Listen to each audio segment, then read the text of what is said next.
Naninindigan tayo kasama ang mga biktima, kasama ang libo-libong mga Pilipino na dapat ibasura ang anti-terror law. 2,000 years later. Can the anti-terror law be reformed to be better? Tingin po natin, hindi. Dahil sa katotohanan, hindi naman terorismo ang kanyang sinusugpo, kundi ito ang kanyang pinapalaganap pa nga. Terorismo ng Estado laban sa mamamayang Pilipino. Naninindigan tayo kasama ang mga biktima, kasama ang libo-libong mga Pilipino na dapat ibasura ang anti-terror law. Hindi kailanman makakatulong sa bayan ang pagpapatatag sa terror law sa kahit anong paraan.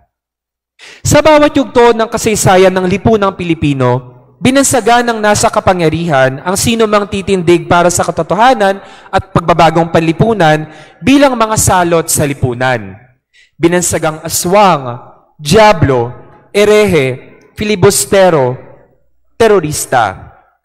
Mula kay Bonifacio hanggang kina Picayo, malupit ang trato ng Estado sa mga makabayang Pilipino.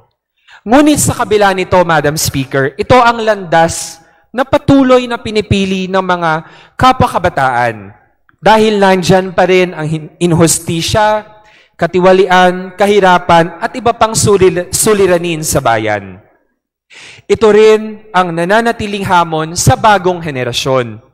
Huwag nating hayaang dungisan ng militaristang interes ang pinamanang patriotismo ni Bonifacio sa pagturing dito bilang simpleng pagsugod sa digma o pagsanib sa ating sandatahang lakas. Ang dalisay ng patriotismo ni Bonifacio ay hindi mahahanap sa mga uniforme lamang, pero sa buong tapang ng pakikibaka kasama ang mamamayang api tungo sa paggamit ng tunay na pagbabagong panlipunan. Sa mga kapwa ko kabataan, ating ipamalas ang pag-ibig sa tinubuang lupa dahil nandyan ang ating pagiging kritikal at ang ating kawalan ng takot sa gitna ng iba't ibang mga banta at atake. Patuloy nating paglingkuran ang sambayanan kahit pa sa harap ng tiranikong kapangyarihan. Mabuhay ang diwa ni Andres Bonifacio, mabuhay ang mamamayang lumalaban. Maraming salamat, Madam Speaker. Majority Leader.